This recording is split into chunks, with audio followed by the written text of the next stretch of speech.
Music is the universal language of humankind, said Henry Wadsworth Longfellow.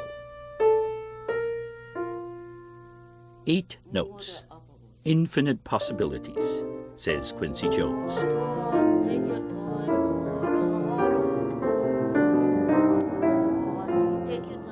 Since 1978, teaching the universal language of music to anyone of any age on any instrument has been the sole purpose of the Levine School of Music.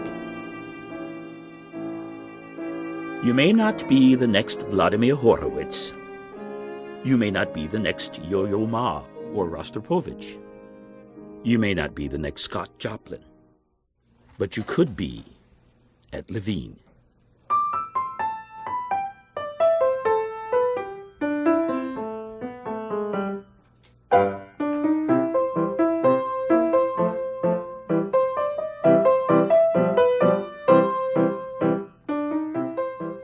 Three women founded this place.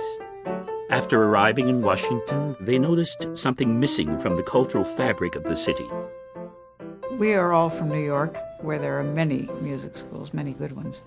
And here we were in Washington, there wasn't any place that you could take your children because you wanted them to learn something about music.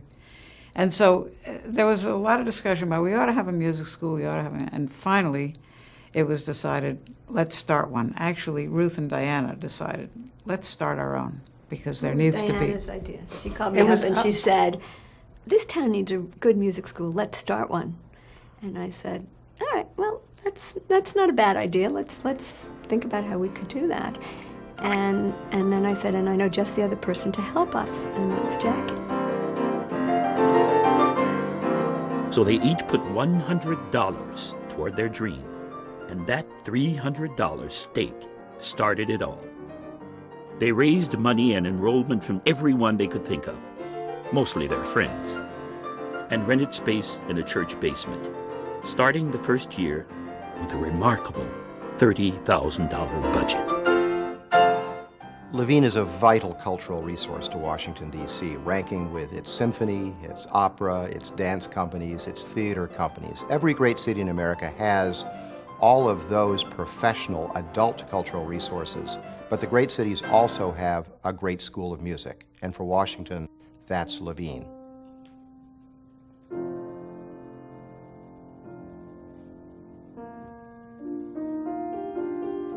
The way I remember it is that they decided they were going to start a music school.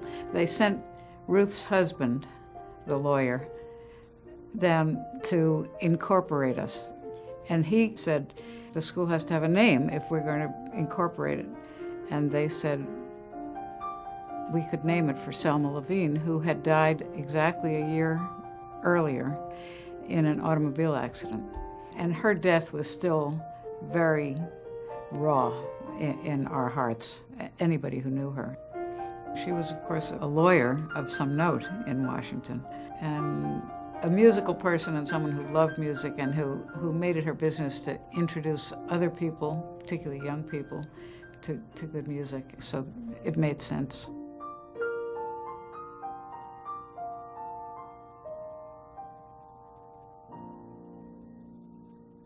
And one of the things she loved to do is get people together to sing. Basses. Ain't no grave,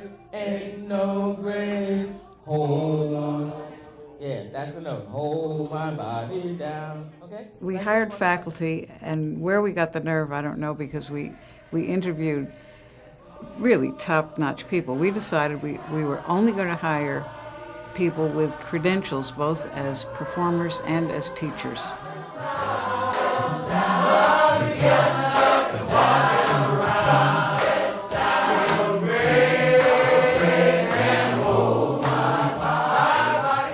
The thing that made us realize that it was true, this city needed a place like this, was that our phone never stopped ringing.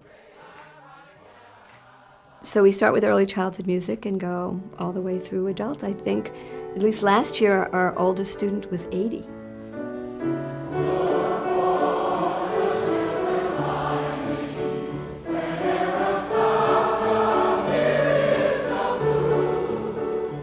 One of the themes of Levine, indeed its slogan, is excellence and accessibility. And the duality of that is very, very important. The highest quality teaching, and many of the students at Levine, of course, are paying top tuition rates to study with the finest teachers in Washington. But the accessibility is so important. From day one, Levine knew that the concept of community music education was reaching out to the community through scholarships, through placement of satellite branches in far-flung corners of the Washington area. And that's very key to the Levine concept. Outreach, bringing in diverse audiences, diverse groups of students, and through significant scholarship resources, Levine makes that accessibility not just a slogan, but a reality.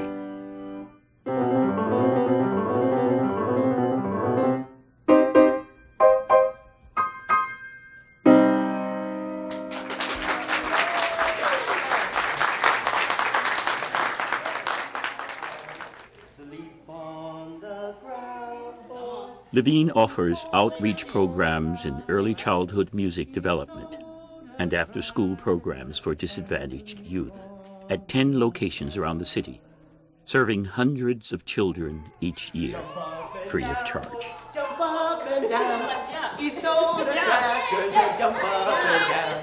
Jump up and down. In the early childhood, they develop their musical talent. They lay the foundation for musical technique. Because in a very simple game, the children have learned that songs have a verse and a chorus, and that the verse changes but the chorus repeats. So we think of that as second nature. For them, that may be a brand new discovery. Now lightning, didn't it lightning, oh my child, didn't it lightning children. Levine has such a diverse course offering that the different departments can cross-pollinate, and ideas from the percussion department influence the technology department, influence the string department. And early childhood doing the outreach also gets this whole infusion of material from the Latin American community, material from the African American community, and that weaves itself through with German art song. It's just an incredibly diverse offering. So there's a lot going on at Levine. One of the very special opportunities Levine offers its students is a chance to attend master classes with world-renowned artists several times each year. The public is welcome. I'd like it to be as interactive as possible. I want you to ask any questions you want, no holes barred, okay? So let's get started.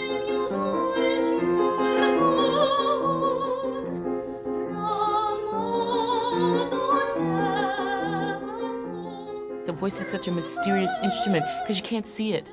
It's not like the piano. It's not like the clarinet. You can't see what's happening in there, and so you have to work with sensation. Okay, so that you feel like it's building up to something, okay? Because you always want to take your phrases and build them and make them go somewhere. So often what you learn initially becomes the foundation for how you build your voice in your life as an artist.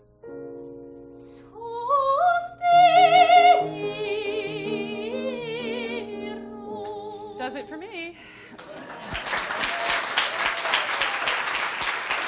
And so I say, as we say, chapeau, you take your hat off to the professors there. It's a minuet by me in G minor.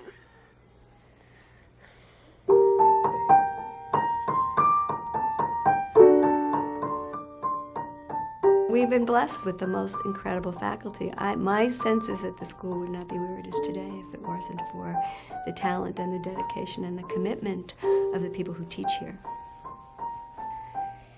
She's good, and she makes the half-an-hour lessons seem like 2 minutes.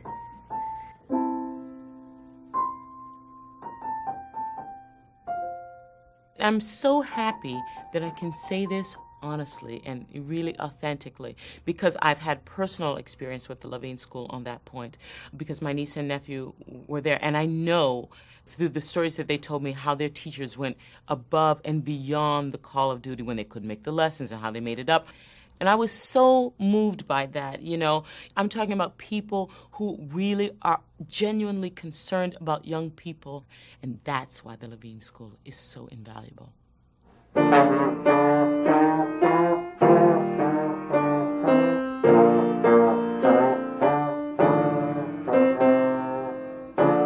I'm basically an optimist, and I always envisioned something fabulous. I wasn't sure exactly how it was going to go, and I didn't realize how fast it was going to happen also. But I just pictured this is a major city. It needed a major music institution, and the way I see it, it has one now. There will always be something new to learn about the endless possibilities of music. And Levine will be here for you, even if you begin as someone who doesn't like to practice. For a few years, for sure, I was probably like that. But then I guess there was a point where I started to like it a lot. So.